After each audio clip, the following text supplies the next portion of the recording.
أعوذ بالله السميع العليم من الشيطان الرجيم بسم الله الرحمن الرحيم.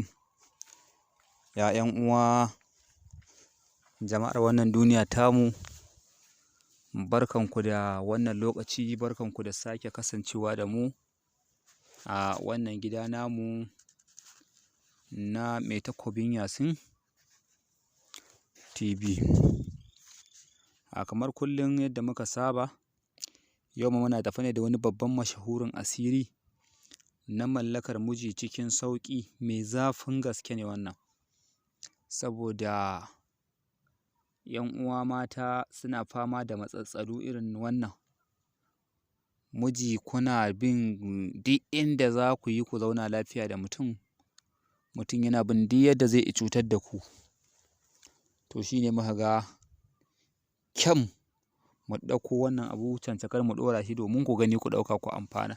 Jama'a kuma na ƙasa da suke ta fatan alkhairi, to mu ne muku fatan alkhairi, da waɗanda suka ɗauki alkhairin a gidan namu suka aikata da kansu suka ga alkhairi, da kuma waɗanda mu suka bi amanar aikin muka aikata musu suka ga alkhairi, duka mu ne muku fatan alkhairi.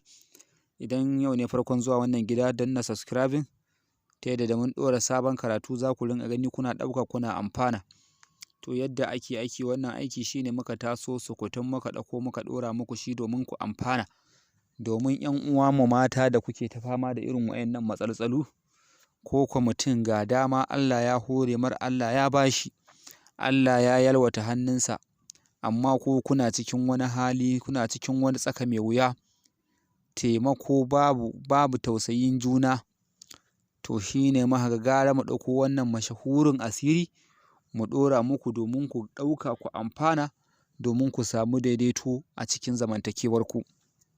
Yawwa, ko kuma wacce take fama da matsalar saurayin da zai zo ya yaudare ta, ko kuma a'a saurayinta ne suna zaune wata ta shigo ta dinga ƙoƙarin raba su. To insha Allahu ga yanda za ku yi ku mallake su cikin sauƙi. Wannan abu da kuke gani ana ɗaukar allon ƙarfe ake samu. Yanda shi ne zan warware muku, Mai Takobin Yasin zai warware muku. Ana rubuta wannan abu akan allon ƙarfe ne.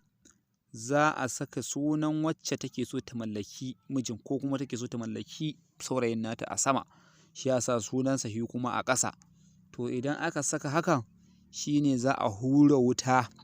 Idan aka hura wuta, za a ɗauki wannan allon ƙarfe a ɗora shi a kai. Za a kama karatun Yasin, sai an karanta Yasin ƙafa 41. Duka ƙarshen Yasin za a ce, ya Allah ka mallaka wa wance wane, in kuma ke kike aikin da kanki, Allah ka mallaka min wane. Duk maganar da na gaya masa ya rinƙa jinta da zafi a jikinsa, yana ƙoƙarin yin abin da ya kamata a yi, kamar yadda wannan allon ƙarfe yake jin wannan zafin wuta da yake a kai. To za a haɗa wannan ƙafa 41, ana gamawa za a samu babban zakara sai a yanka. Ana yankawa sai a ɗiga jinin akan wannan wutar, shi kuma zakaran a gyatta a raba sadaka. Washe gari ma za a yi haka, ƙarewar washe gari ma za a yi haka. To amma kullum ana ajiye kan zakaran, ba abin da za a yi da shi, sai a yi tokarsa, a ƙone shi, ma'ana kenan a yi toka da shi, sai a ɗan ɗaga maka ƙaro da tawada, sai a yi rubutu da shi, a rubuta Yasin ƙafa 1. Duk aya a sa sunan wanda ake so a mallaka, sai a naɗe laya. In aka naɗe laya, za a je kasuwa a siyo kan baƙar tinkiya ko baƙin ɗan akuya, sai a sa layar a bakin, sai a je a tona a babban shuri, sai a binne, a ce ya Allah ka mallaka wa wance wane, kamar yadda wannan abu ya binnu, kadda wani abu na rahin daɗi ya fito daga jikin bakin wane zuwa gun wance, ya Allah. To in dai aka yi haka, sai a binne, sai a dawo gida. In aka dawo gida, kaga can kwana 3 kullum ana yin Yasin ƙafa 41, kaga sau 3 ana da ƙafa 123. Sai ka dawo gida, sai ka zo ka kuma yin ƙafa 41. To kaga ƙafa 41, sai ka ƙara haɗa ta akan wannan ƙafa 123. To kaga za ka samu ƙafa 164.